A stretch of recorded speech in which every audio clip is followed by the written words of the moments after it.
Palavra da Verdade, com Hernandes Dias Lopes. Eu quero convidar a todos para lermos em Apocalipse capítulo 1, versos 9 a 13. Apocalipse capítulo 1, versos 9 a 13.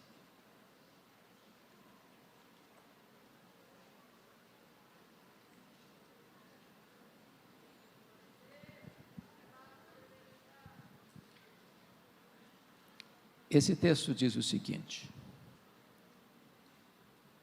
Eu, João, irmão vosso, e companheiro na tribulação, no reino e na perseverança, em Jesus achei-me na ilha chamada Patmos, por causa da palavra de Deus e do testemunho de Jesus. Achei-me em espírito no dia do Senhor, e ouvi por detrás de mim grande voz como de trombeta, dizendo: O que vês, escreve em livro, e manda às 7 igrejas, Éfeso, Esmirna, Pérgamo, Tiatira, Sardes, Filadélfia e Laodiceia. Voltei-me para ver quem falava comigo, e voltado vi 7 candeeiros de ouro, e no meio dos candeeiros, um semelhante a filho de homem. Agora capítulo 3, por favor, versos 14 a 22. Ao anjo da igreja em Laodiceia escreve: Estas coisas diz o Amém, a testemunha fiel e verdadeira, o princípio da criação de Deus. Conheça as tuas obras, que nem és frio nem quente. Quem dera fosses frio ou quente. Assim, porque és morno, e nem és quente nem frio, estou a ponto de vomitar-te da minha boca. Pois dizes: estou rico e abastado, e não preciso de coisa alguma, e nem sabes que tu és infeliz, sim, miserável, pobre, cego e nu. Aconselho-te que de mim compres ouro refinado pelo fogo, a fim de te enriqueceres, vestiduras brancas para te vestires, a fim de que não seja manifesta a vergonha da tua nudez, e colírio para ungir os teus olhos, a fim de que vejas. Eu repreendo e disciplino a quantos amo. Sê, pois, zeloso e arrepende-te. Eis que estou à porta e bato. Se alguém ouvir a minha voz e abrir a porta, eu entrarei e cearei com ele e ele comigo. Ao vencedor dar-lhe-ei sentar-se comigo no meu trono, como eu venci e sentei com meu Pai no seu trono. Quem tem ouvidos, ouça o que o Espírito diz às igrejas. Amém. Os anos mais difíceis e mais amargos sobre a igreja primitiva haviam começado, desde que Nero, aos 17 anos, no ano 54, assume o governo de Roma. Já estavam longe os anos de Júlio César, César Augusto, Tibério César, Calígula, Cláudio. Agora assume o governo um homem mau, perverso, sanguinário, depravado, mandou matar sua própria mãe.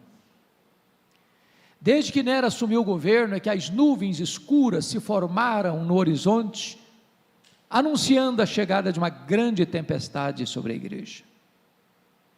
10 anos depois que ele assumiu o governo, precisamente no dia 17 de julho do ano 64, uma grande tragédia aconteceu no Império Romano.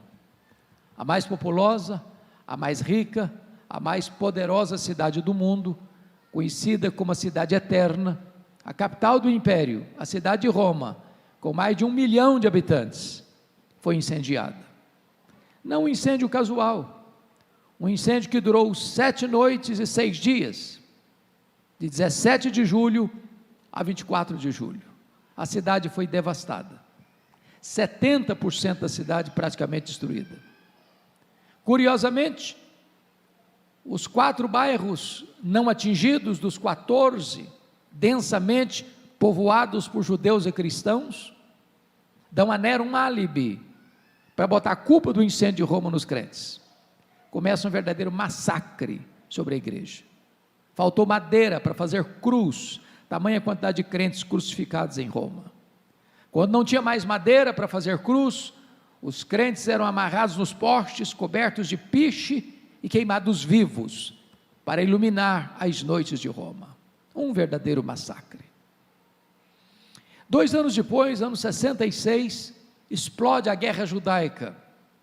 Vocês sabem que os zelotes nunca foram favoráveis ao governo de Roma em Israel. E uma sinagoga judaica fora profanada em Cesareia Marítima. Isso foi o estupim, a gota d'água, para começar uma rebelião, uma guerra chamada de guerra judaica. Obviamente, uma guerra desproporcional. Jamais Israel, tão pequeno, sem recursos, poderia resistir ao poderio militar de Roma. Pois bem, Roma manda para lá o general Tito para tentar contornar aquele motim. 2 anos depois, ano 68, Nero é deposto pelo Senado romano e comete suicídio. 2 anos depois, ano 70, a rebelião em Israel está incontrolável e o general Tito cercou a cidade de Jerusalém. Quando não tinha qualquer chance de resistência, ele invadiu Jerusalém, destruiu Jerusalém, arrasou o templo de Jerusalém, cumprindo a promessa de Jesus que não ficaria pedra sobre pedra, e promove aquilo que nós chamamos de a maior diáspora, da maior dispersão dos judeus de todos os tempos, desde o ano 70 a 14 de maio de 1948, quando Israel retorna para o seu território. Nesse mesmo ano 70, o imperador Vespasiano inaugura o Coliseu Romano, o Anfiteatro da Morte, que numa festa de inauguração de 100 dias, mais de 10.000 crentes foram mortos com requinte de crueldade.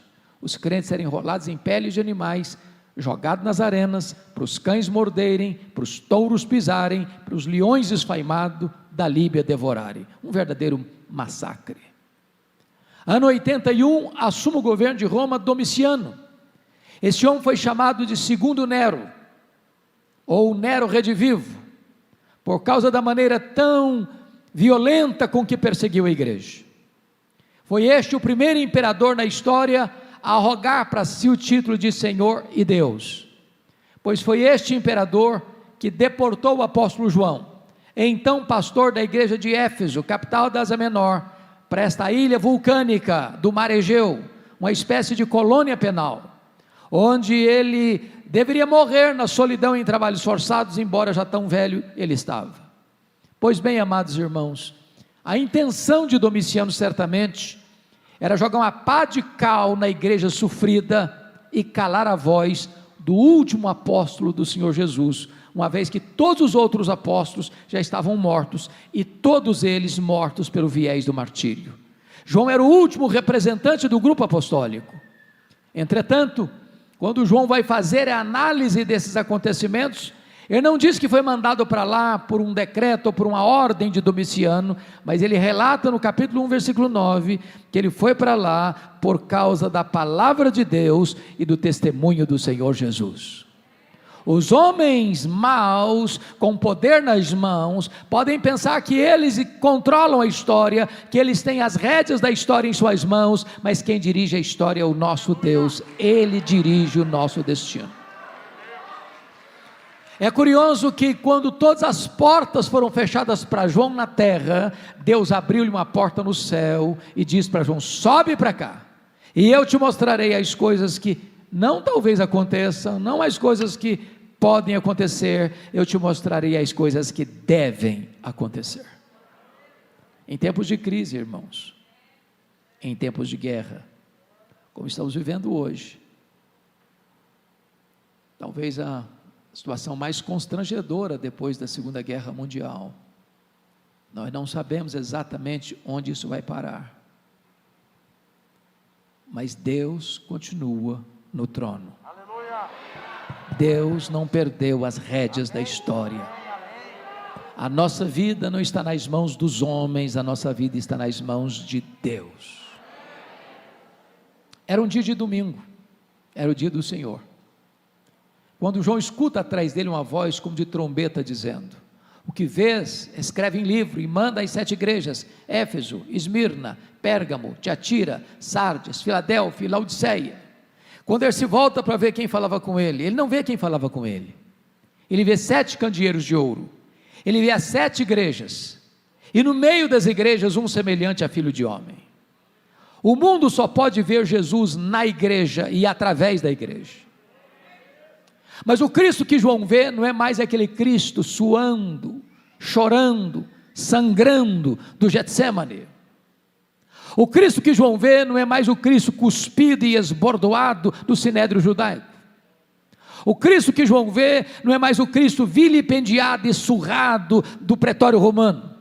O Cristo que João vê não é aquele que caminha exangue pelas ruas apinhadas de Jerusalém, sob os apupos e vaias de uma multidão ensandecida. O Cristo que João vê não é mais aquele Cristo pregado no leio maldito, suspenso da terra e rejeitado pelo céu. O Cristo que João vê é o Cristo da glória, é o Cristo vencedor. Seus cabelos são brancos como a neve, seus olhos são como chamas de fogo, suas mãos sustentam a igreja, seus pés são como bronze polido, a sua voz não está embargada pela sede, mas é como voz de muitas águas, o seu rosto não está mais desfigurado pela dor, mas brilha como o sol no seu fulgor. Quando João vê o Cristo da glória, ele cai como morto aos seus pés, e o Senhor põe a mão direita sobre ele e diz: não temas, João, não temas. Eu sou o primeiro e o último. Eis que eu estive morto, mas estou vivo pelos séculos dos séculos, e tenho as chaves da morte e do inferno. Nós não viemos aqui nesta manhã para adorar o Cristo que esteve vivo e está morto. Nós viemos aqui para adorar o Cristo que esteve morto e está vivo pelos séculos dos séculos, e Ele tem as chaves da morte e do inferno. Chama a sua atenção para o capítulo 1, versículo 13, porque João vê Jesus no meio das igrejas.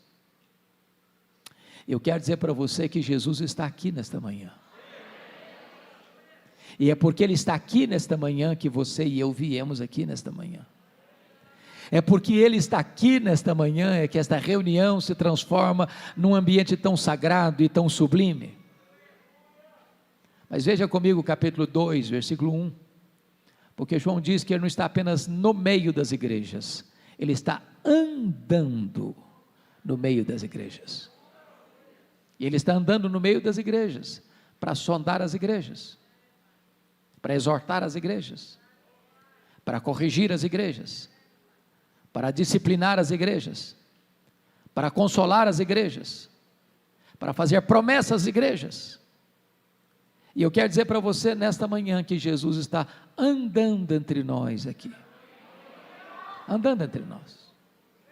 Ele nos conhece, Ele nos sonda, e Ele está aqui hoje para nos corrigir, para nos exortar, para nos ensinar, para nos consolar, para nos fazer promessas.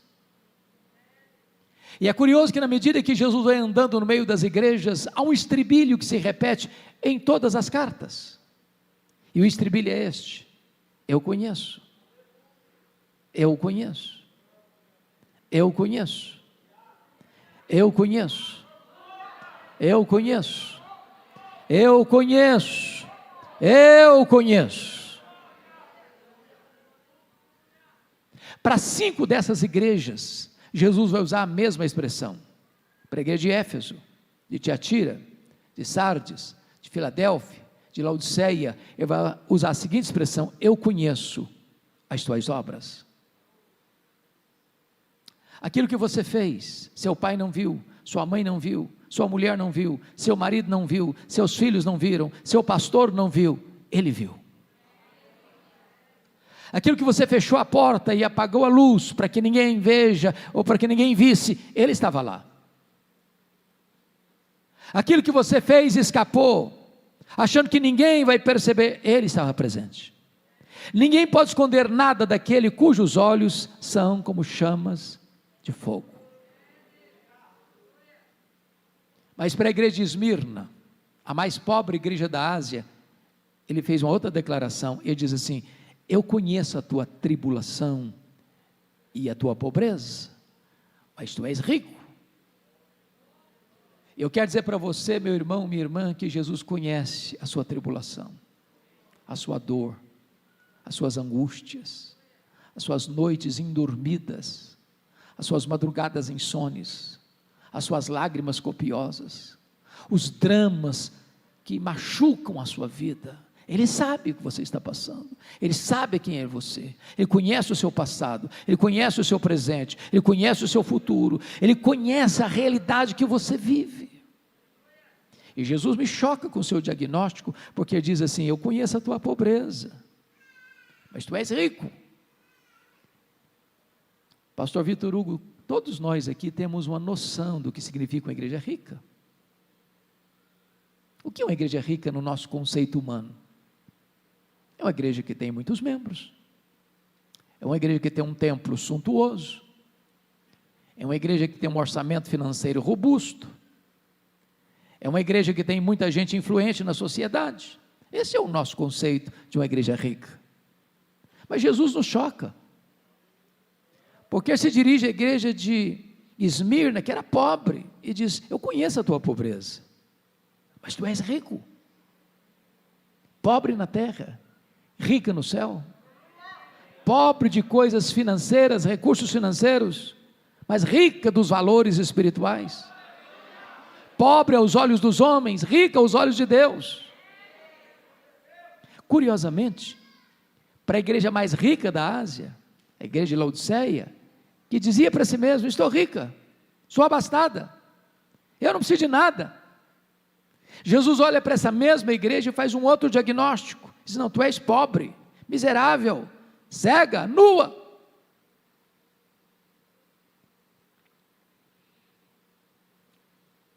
O que é muito importante para nós não é sermos ricos aos olhos dos homens, mas sermos ricos aos olhos de Deus.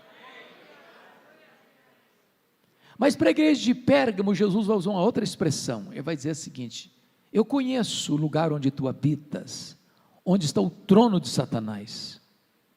Por que Jesus disse isso para Pérgamo, para a igreja de Pérgamo? Eu gostaria de sugerir duas possibilidades. Vocês sabem que Pérgamo era a segunda maior cidade da Ásia Menor, só perdia para a capital, que era Éfeso. Eu creio que essa declaração de Jesus tem a ver com dois aspectos. Primeiro, quando se fez uma eleição para escolher qual cidade da Ásia construiria o primeiro templo de adoração ao imperador romano como uma divindade, Pérgamo ganhou a concorrência de Éfeso.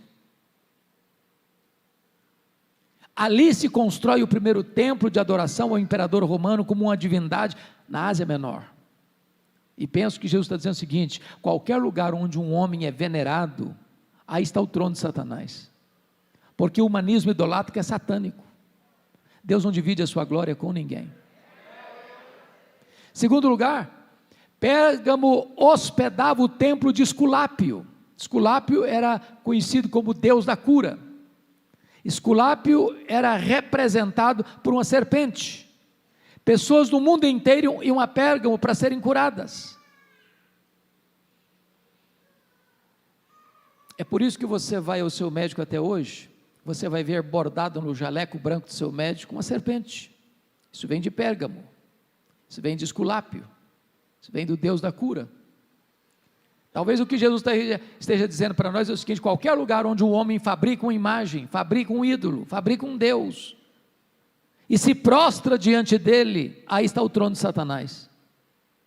Porque o ídolo é nada, ele é pau, ele é pedra, ele é gesso, ele é mármore, ele é metal, ele tem boca e não fala, mãos e não apalpa, pés e não anda, ele tem boca mas não sai som nenhum. Mas o que está por trás do ídolo, diz Paulo, são os demônios. Porém, o que me impressiona é que na mesma cidade onde está o trono de Satanás, o Senhor Jesus planta uma igreja para adorar o Rei dos Reis e o Senhor dos Senhores. Jesus conhece a igreja, Jesus conhece a geografia da igreja, Jesus conhece o contexto da igreja. E ele está andando no meio das igrejas.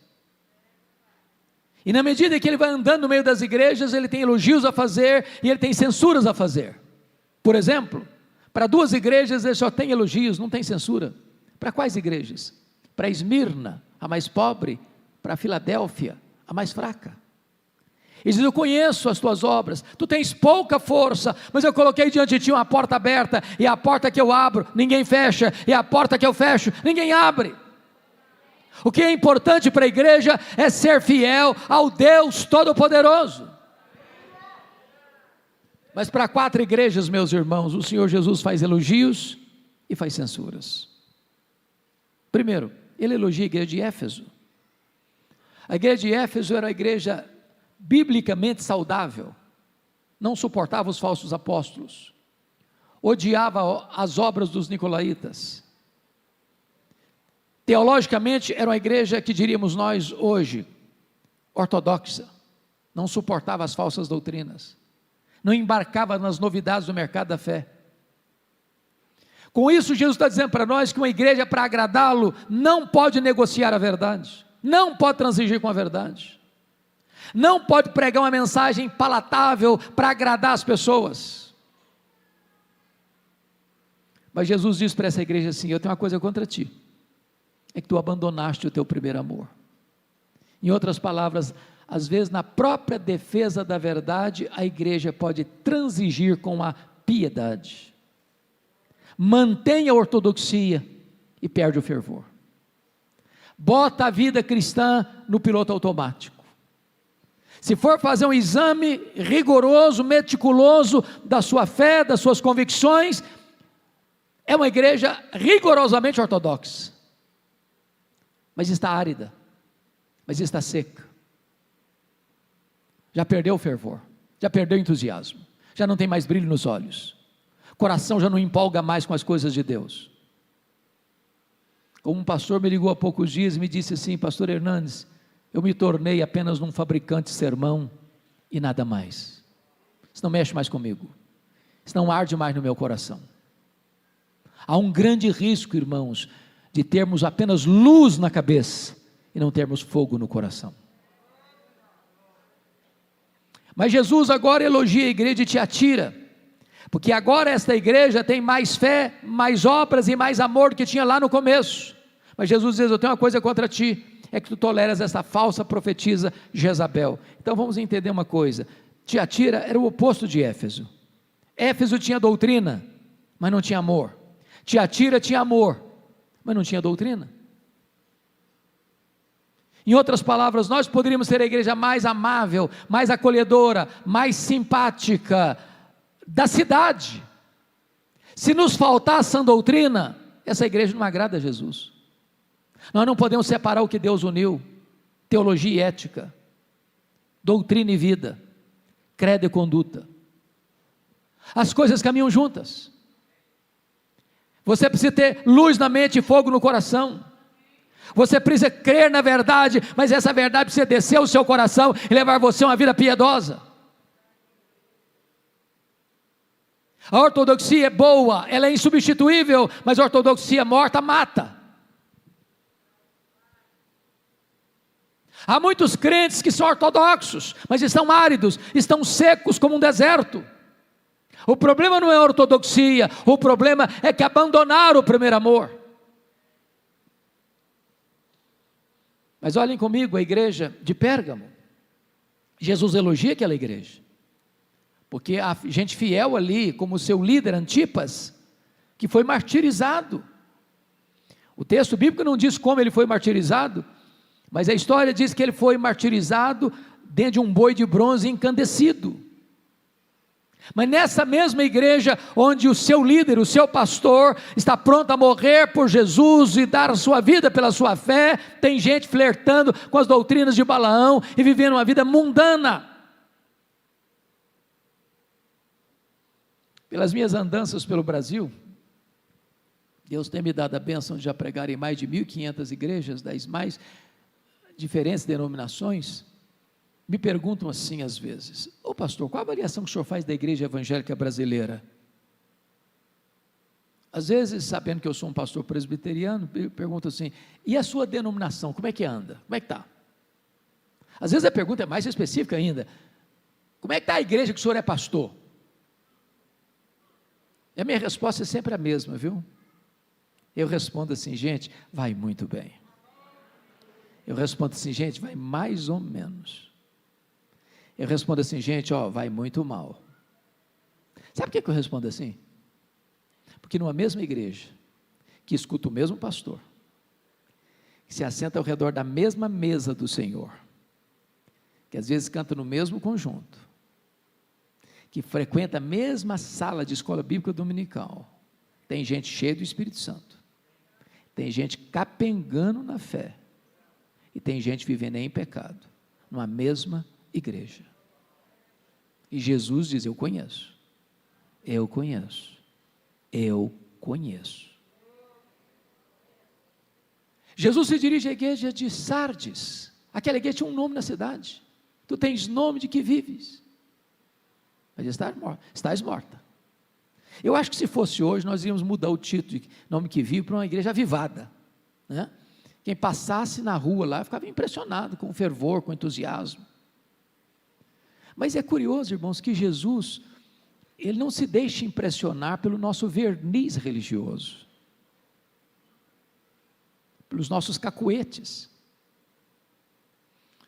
Vitor Hugo, eu tenho pregado em algumas igrejas que eu chamaria de ultraconservadores. Sabe o que é uma igreja ultraconservadora? Se uma mosca voar na hora do culto, você consegue escutar. É um silêncio sepulcral.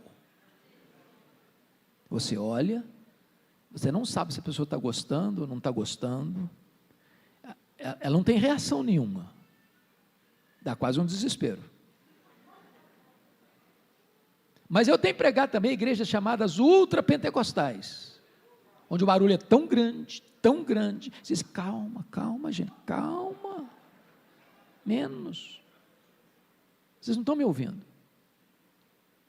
Você fala assim: o pecador tem para o inferno, aleluia. Não, não é aleluia, não cabe aleluia aqui. Não cabe. Às vezes nós aprendemos clichês e os repetimos mecanicamente.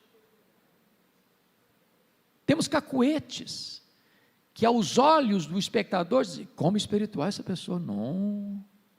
E Jesus olha e fala: só tem rótulo, só propaganda, só verniz. Irmãos amados, Jesus conhece. E aí eu me impressiono com o diagnóstico de Jesus, porque a igreja que diz que é pobre, ele diz: não, você é rica. A igreja que diz que é rica, Jesus olha: não, você é pobre. A igreja que diz que é viva, Jesus olha: não, você está morta. A igreja que diz que é fraca, Jesus: não, mas eu coloquei diante de você uma porta aberta. Aí eu aprendo duas coisas: o que é importante não é o que eu penso a meu respeito, o que é importante não é o que as pessoas dizem a meu respeito, o que é importante é o que Jesus diz a meu respeito. Só Ele conhece os que lhe pertencem. Pastor Hugo, por mais experiente no ministério, os demais pastores aqui presentes, têm suas ovelhas, amam suas ovelhas, mas eles, nem eu, nem ninguém de nós, é capaz de rigorosamente saber quem é do Senhor. Mas lá escrito está, 2 Timóteo 2,19, o Senhor conhece os que lhe pertencem. Eu conheço.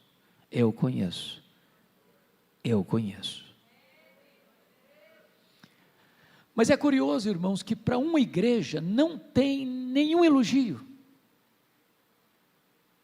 E o que é mais curioso é que a única igreja que não recebeu nenhum elogio era a igreja que tinha a melhor autoavaliação. Eu acho que se fôssemos pegar, Renan, todos os quesitos de avaliação, ela ticava todos eles com nota máxima, 10, 10, 10, 10, 10, 10, 10. A igreja de Laodiceia se olhava no espelho, gostava do que via, estava bem na fita,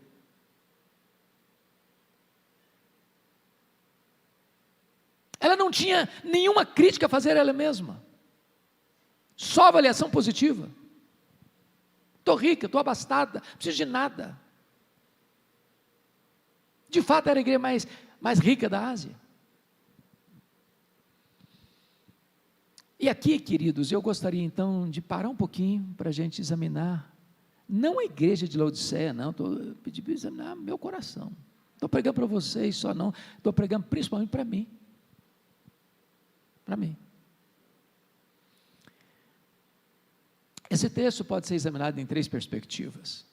Primeiro, versos 15 a 17, é um diagnóstico de Jesus.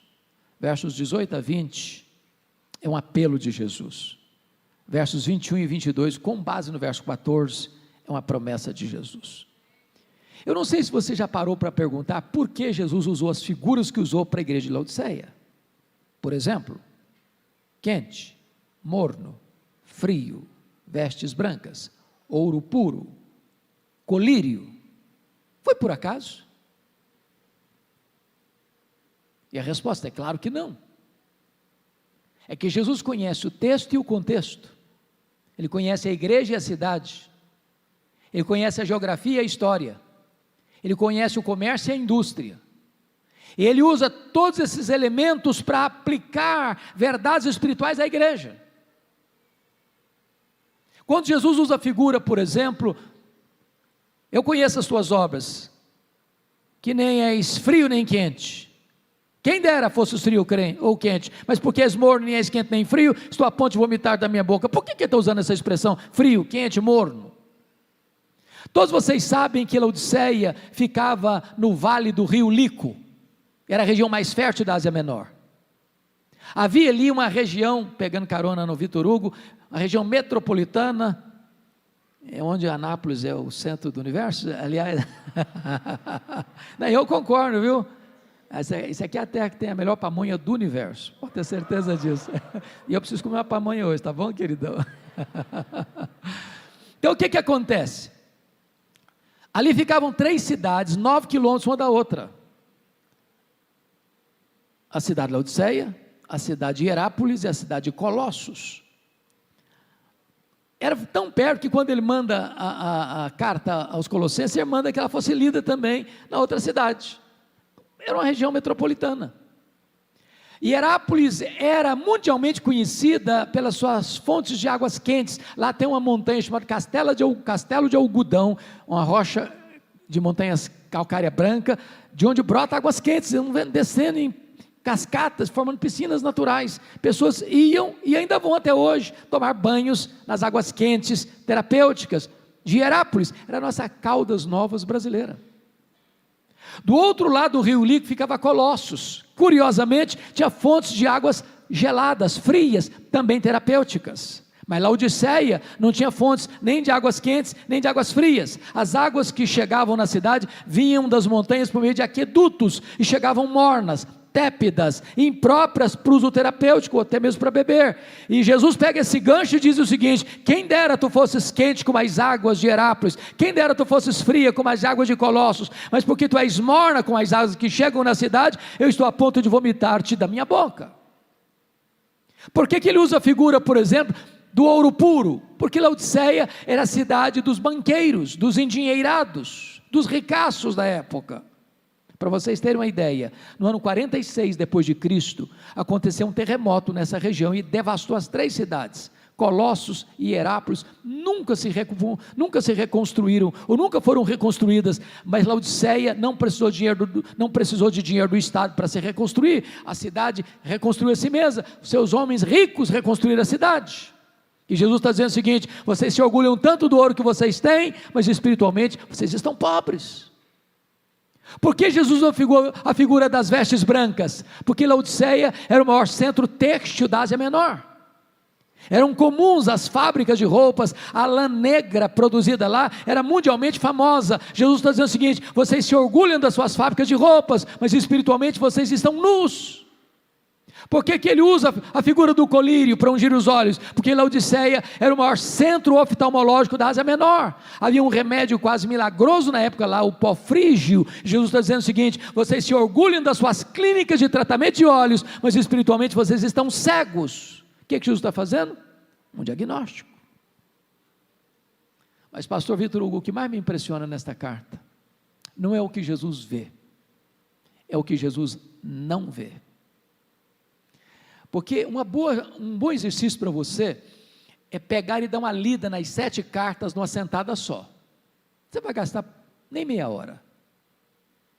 O que você vai descobrir? A igreja que só recebeu censura de Jesus não recebeu nenhuma censura de problemas doutrinários.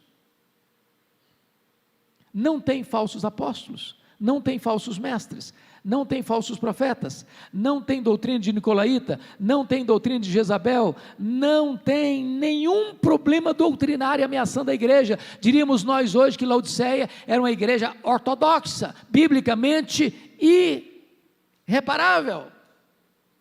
Mas essa igreja ortodoxa está provocando náuseas no Senhor Jesus. Leia as 7 cartas. E vocês não verão nenhuma denúncia de Jesus de problemas morais, como tinha em Pérgamo, como tinha em Tiatira, como tinha em Sardes. Não tem problema moral na igreja, não tem escândalo na igreja, não precisa aplicar disciplina eclesiástica na igreja. A igreja era saudável teologicamente e saudável moralmente. A igreja gozava de um bom conceito na cidade, e a igreja gozava de um bom conceito dentro dela, no espelho. Mas essa igreja ortodoxa e ética está provocando náuseas no Senhor Jesus. Leia as 7 cartas. E vocês não verão qualquer denúncia de Jesus de problemas financeiros. Tinha pobreza em Esmirna, tinha pobreza em Filadélfia. A igreja de Laodiceia era rica. Eu acho que os teólogos da prosperidade não fariam sucesso lá, todo mundo já era rico. Mas essa igreja próspera financeiramente está provocando náuseas no Senhor Jesus. Leia as cartas. E vocês não verão qualquer sinal de perseguição política. Lá em Laodiceia tinha perseguição religiosa, em Éfeso tinha perseguição política, em Pérgamo. A igreja de Laodiceia está em paz, no mundo em ebulição, ela está em paz. Ela é uma ilha de paz no mundo em convulsão. Era ortodoxa, era ética, era próspera e vivia em paz. Gozava de bom conceito na cidade e gozava de excelente conceito no espelho. Mas esta igreja está causando náuseas no Senhor Jesus. Então, uma pergunta é necessária: o que Jesus viu nessa igreja que tanto sofrimento trouxe para ele? E eu vou lhe dizer uma coisa: se eu morasse lá naquele tempo, e se você morasse lá naquele tempo, sabe qual a igreja que você e eu iríamos procurar para sermos membros? Igreja de Laodiceia. Era a melhor igreja, disparadamente a melhor igreja. Mas o que Jesus viu nessa igreja que o tanto fez sofrer? Porque náusea é pior que dor, é um desconforto. Se você fica em pé está ruim, se você senta piora, se você deita o mundo roda, é um desespero. O que Jesus viu nessa igreja, irmãos, foi uma coisa só: falta de fervor espiritual. E falta de fervor espiritual, irmãos, muitas vezes só Jesus consegue detectar. Eu tenho aprendido, pastor Vitor Hugo, que não tem a ver com estilo de culto. Tem gente que pensa que é o estilo de culto que determina o fervor espiritual. Você pode ter fervor espiritual numa pessoa que está lá sozinha, se derramando diante de Deus, não está nem falando direito, só está balbuciando como Ana, está derramando a alma. E você pode ter falta de fervor espiritual num acampamento onde os brados estão lá ecoando e espantando os inimigos, como está lá em 1 Samuel capítulo 4, onde a arca foi roubada, porque não havia santidade. Irmãos amados, eu não tenho dúvidas, rodando essa nação de ponta a ponta e falando em tantos lugares, o que falta na igreja evangélica brasileira é fervor espiritual, quebrantamento, choro pelo pecado, arrependimento verdadeiro, fome da palavra, sede de Deus, sede de oração, sede de avivamento, clamor aos céus. Muitas vezes a igreja evangélica brasileira deixou o cristocentrismo, como nós cantamos agora há pouco, Cristo é tudo para mim, Cristo é tudo para mim, para pregar uma outra mensagem, antropocêntrica, é o homem no centro. Parece que Deus virou até um despachante celestial para atender a necessidade das pessoas. Precisamos de resgatar o fervor espiritual, precisamos clamar por um verdadeiro avivamento, precisamos clamar aos céus, para que o céu se fenda, o Espírito Santo seja derramado, e a igreja receba um novo impulso da graça de Deus, para viver uma vida de piedade, de santidade, que vai impactar a família, que vai impactar o bairro, que vai impactar a cidade, que vai impactar o estado, que vai impactar a nação, que vai impactar o mundo. Precisamos desse fervor, queridos, precisamos desse fervor. Depois do diagnóstico, Jesus vai fazer um apelo, e no verso 18, ele começa assim: aconselho-te, que de mim compres ouro refinado pelo fogo, para te enriqueceres, vestiduras brancas para te vestires, a fim de que não seja manifesta a vergonha da tua nudez, e colírio para ungir os teus olhos, a fim de que vejas. Eu me impressiono com isso, porque Ele é o Senhor da igreja, Ele é o dono da igreja, Ele pode dar ordens à igreja, mas Ele se apresenta dando conselhos. Aconselho-te. E Ele se apresenta como um mascate, como um vendedor ambulante. Ele tem um produto para vender, e o produto é essencial, e o preço é de graça. Aconselho-te que de mim compres, que de mim compres, que de mim compres, que de mim compres. Sabe o que Jesus está nos ensinando aqui? É o segredo para restaurarmos o fervor espiritual. Eu não sei se vocês, o Renan está muito jovem ainda, eu acho que na década de 90, você devia ser o quê? 10, 12 anos.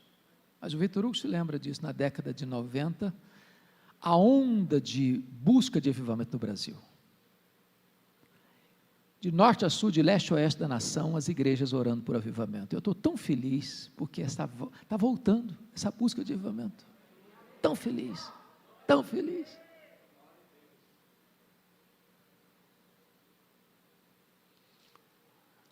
E sabe, irmãos,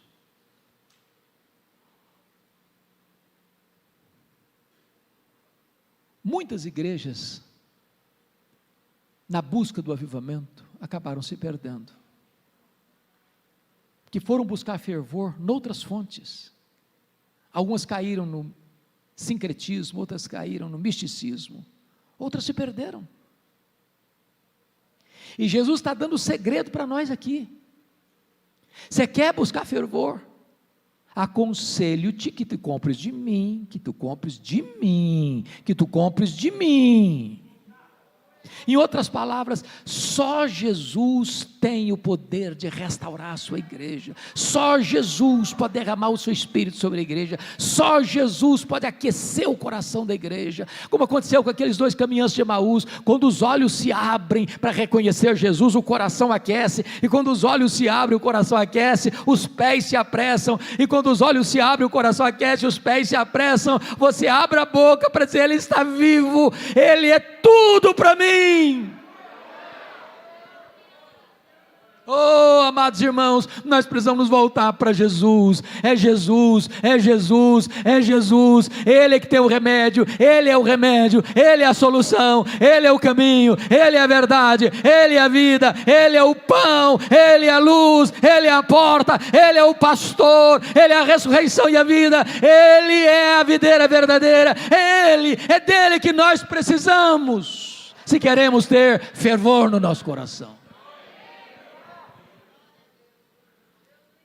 Quando chega no verso 19, ele tem uma afirmação a fazer e uma promessa a dar. E a declaração é esta: eu repreendo e disciplino A quantos amo? Eu confesso a vocês que toda vez, pastor Vitor Hugo, que eu leio esse texto, ou quando prego nesse texto, eu me sinto constrangido. Não é palatável, não é gostoso de ouvir. Jesus usa uma linguagem até repulsiva. Falar em vômito é uma linguagem que deveria ser talvez riscada do nosso vocabulário, não? E está pegando pesado. Mas sabe por que Jesus está pegando pesado comigo e com você nesta manhã? Ele está dizendo, eu repreendo e disciplino a quantos amo. Ele está dizendo, eu não desisto de você. Eu não abro mão de você. Eu não fui à cruz, morri, verti meu sangue, ressuscitei para produzir um crente apático, um crente morno, sem vigor, sem entusiasmo. Eu não abro mão de você ser cheio do Espírito Santo. Eu não abro mão de você ser um crente cheio da graça, cheio do poder.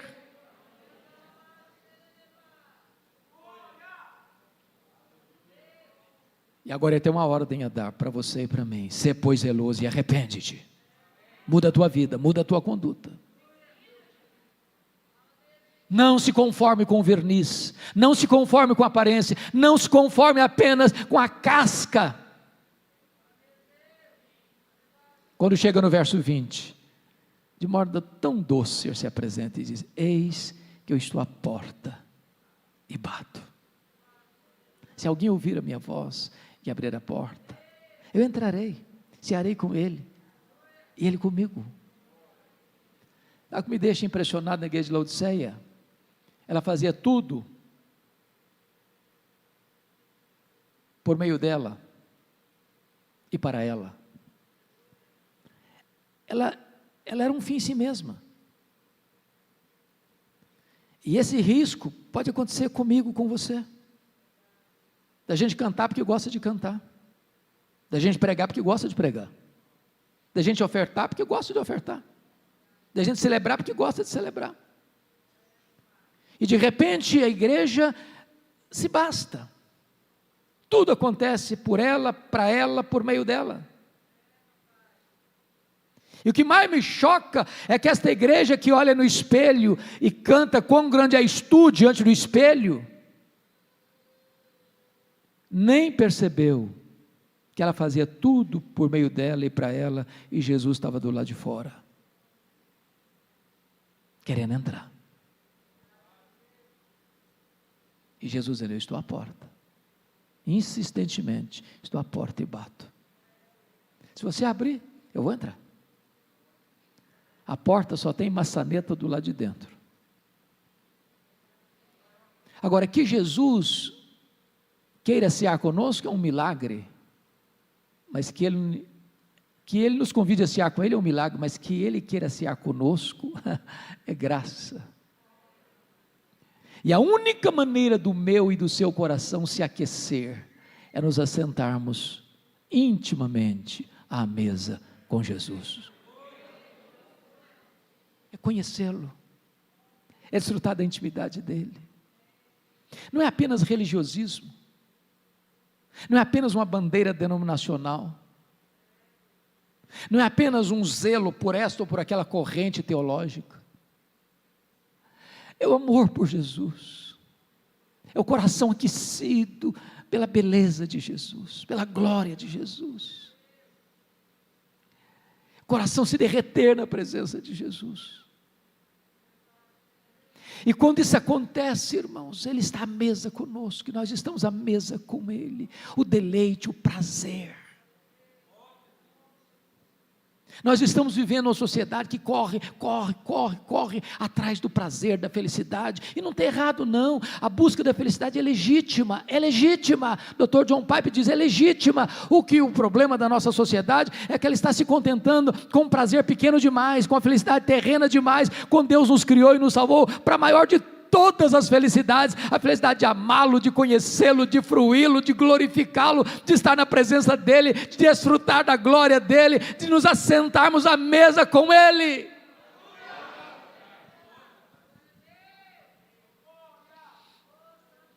Depois deste apelo, Jesus vai fazer a promessa. E no verso 14 ele diz por que ele tem competência para fazer a promessa. Estas coisas diz o amém. Em outras palavras, ele é a última palavra de Deus para nós. Está escrito em Hebreus. Tendo Deus outrora falado muitas vezes, de muitas maneiras, aos pais, pelos profetas, nesses últimos dias, nos fala pelo Filho. A revelação foi progressiva até Jesus, mas não a partir de Jesus. Se não escutarmos Jesus, não tem mais novidade para nós. Só nos restaria uma expectativa horrível de juízo. Escute Jesus. Ele é o amém de Deus para você. Estas coisas diz o amém. A testemunha fiel e verdadeira, porque o que ele fala, ele cumpre, e o que ele faz, ninguém pode impedir sua mão de fazê-lo. Ele é o princípio da criação de Deus, no sentido de que ele é o agente da criação de Deus. Se ele do nada criou o universo, ele é poderoso para restaurar o fervor espiritual no seu coração. E a promessa está no verso 21, ao vencedor dar-lhe-ei sentar-se comigo no meu trono, como eu venci e sentei com meu Pai no seu trono. Para uma igreja que gostava de dinheiro, Jesus está dizendo, eu tenho coisa melhor que dinheiro para você, eu tenho o trono. Mas quem se assentará publicamente com Jesus no trono? Quem assentou-se intimamente com ele à mesa. E o texto termina assim, quem tem ouvidos, ouça o que o Espírito diz às igrejas. Em 2011 eu fui visitar essas 7 igrejas, e eu confesso que em vários momentos não contive as lágrimas, porque estas 7 igrejas estão literalmente mortas, todas elas, pedras reviradas, escombros, uma vaga lembrança de uma igreja que viveu no passado. No lugar onde estavam essas igrejas, hoje, não tem sequer 1% de crentes. Agora sabem por que essas igrejas morreram? Porque elas não ouviram o que o Espírito Santo disse a elas. Este ano nós vamos comemorar 505 anos de reforma protestante. A Europa não tem o que comemorar. As igrejas na Europa estão morrendo. A Europa hoje, o berço do protestantismo, é um continente pós-cristão.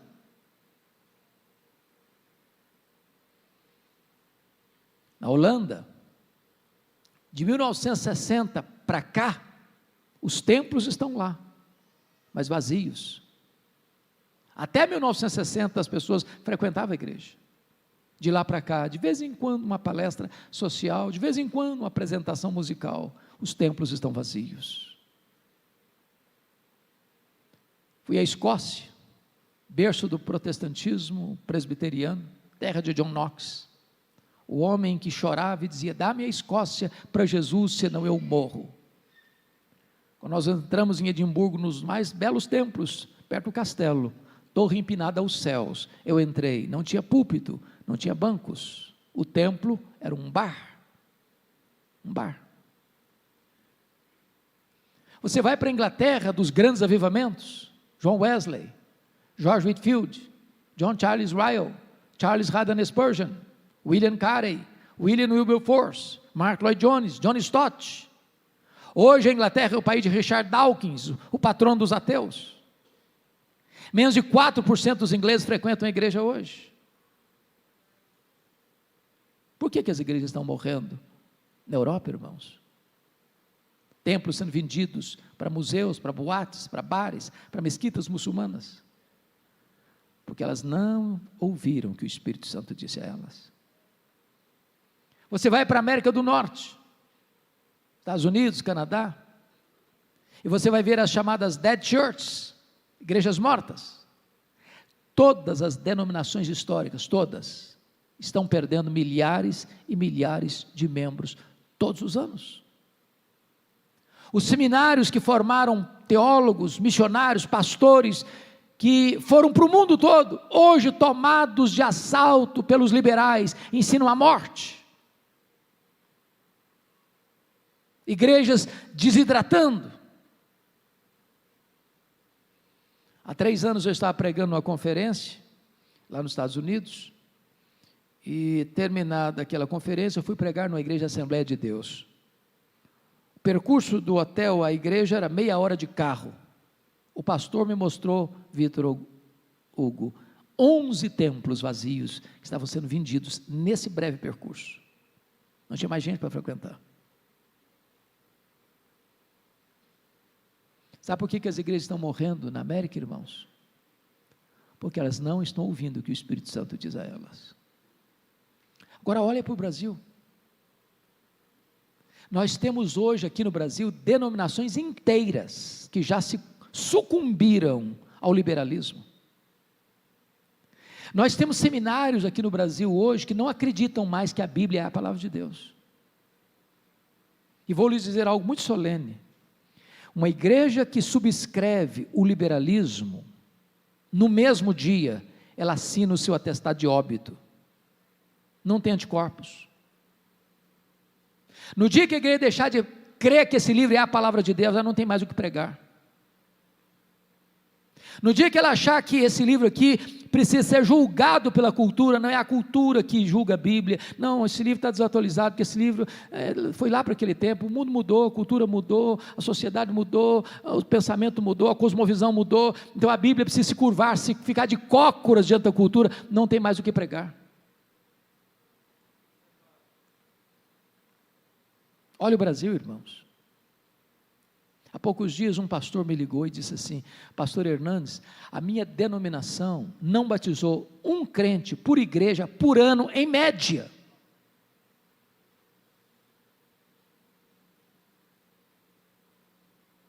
Eu nunca vi uma igreja liberal se arrependendo do liberalismo e voltando para a Bíblia, eu nunca vi. Parece que não tem exemplo na história.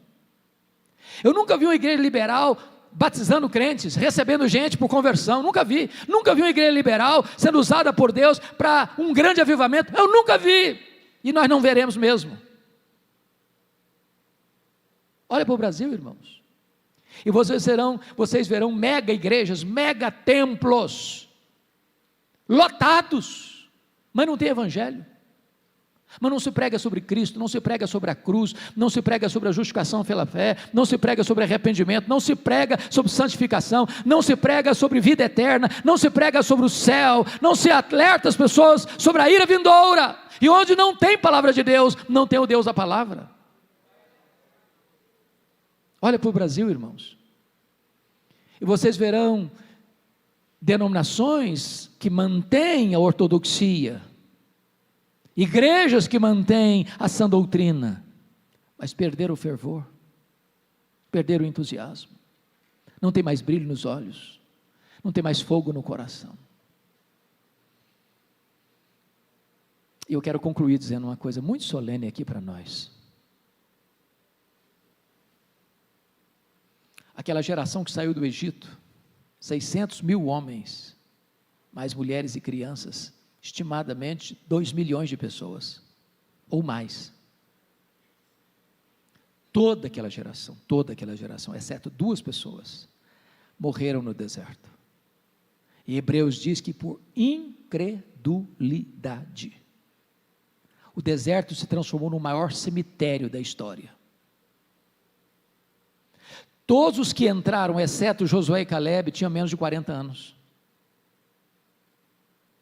E aí diz a Bíblia que a geração que nasceu na terra prometida, a terceira geração, não conhecia Deus mais. Ô irmãos, eu não sei se isso mexe com vocês, mas nós precisamos clamar em nome de Jesus, numa cultura que tenta impor a ditadura do relativismo, numa cultura onde os valores cristãos estão sendo minados de todas as formas, numa cultura onde a religião cristã está sendo perseguida mundo afora. Nós precisamos clamar aos céus, para que a gente passe o bastão para os nossos filhos, para os nossos netos, para que as futuras gerações sejam mais crentes do que a nossa geração. Que bênção é esse encontro aqui, pastor. Que bênção é nesse tempo as igrejas se reunirem para buscar o Senhor, de você ver jovem, de você ver adolescente, de você ver criança, de você ver pai, de você ver avô, você ver mãe, você ver avó, todos reunidos buscando a Deus. Que nunca falte o óleo sobre a nossa cabeça, que nunca falte as vestes alvas, que nós busquemos esse fervor, que a igreja seja viva, vigorosa, santa, cheia do Espírito Santo, que os nossos filhos recebam uma igreja mais viva, mais forte, mais cheia do Espírito Santo. Eu quero orar com você.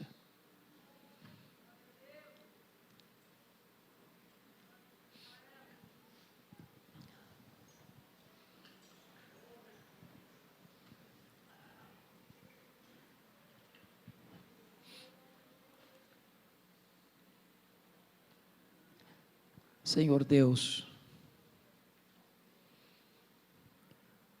Tu estás neste lugar,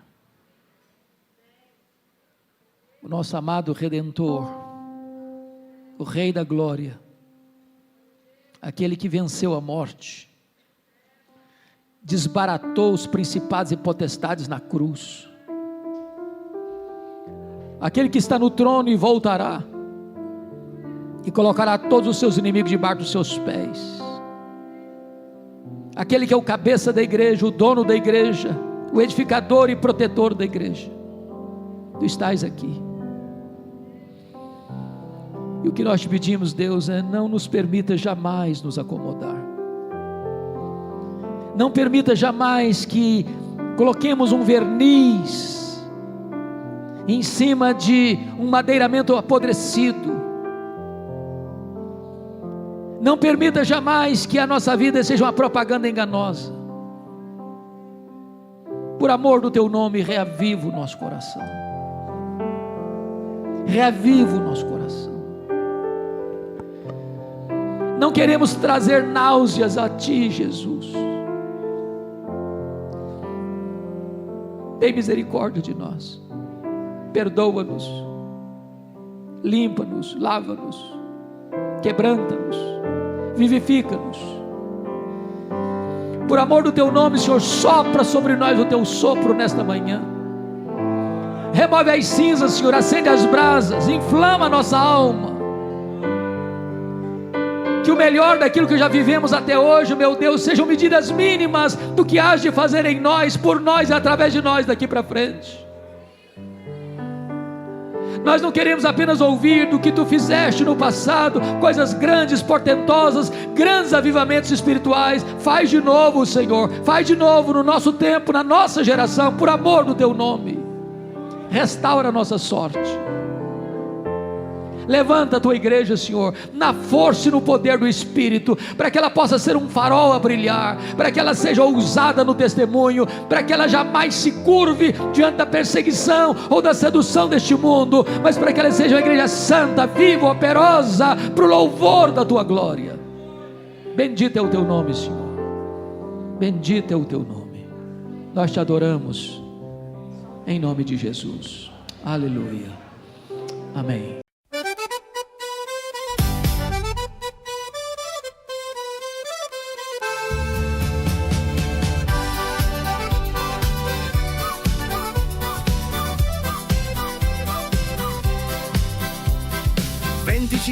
Gradi a febbraio, c'è chi dice giorno perfetto per andare al mare, ma noi ci abbiamo un'altra idea, ce ne stiamo a casa.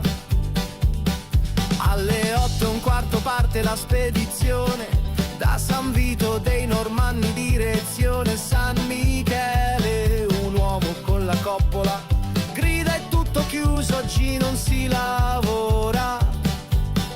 Che confusione, siamo in 20, che confusione, voglio la parmigiana, dove il vino, che confusione, a chi tocca apparecchiare, non ci sono più forchette, non ci sono più piatti, non c'è più spazio nel frigorifero, non ci sono più sedie, non ci sono più bicchieri. Non ci sono più coltelli, non ci sono più cucchiai, non c'è più spazio nel frigorifero, non ci sono più sedie, non ci sono più bicchieri. Che confusione! Siamo in 20! Che confusione! Voglio la parmigiane! Dove il vino? Che confusione! A chi tocca apparecchiare?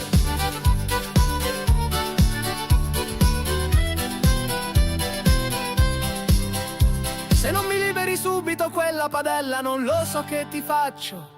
Amore, è finito il caffè, mi presti il tuo e te lo rifaccio.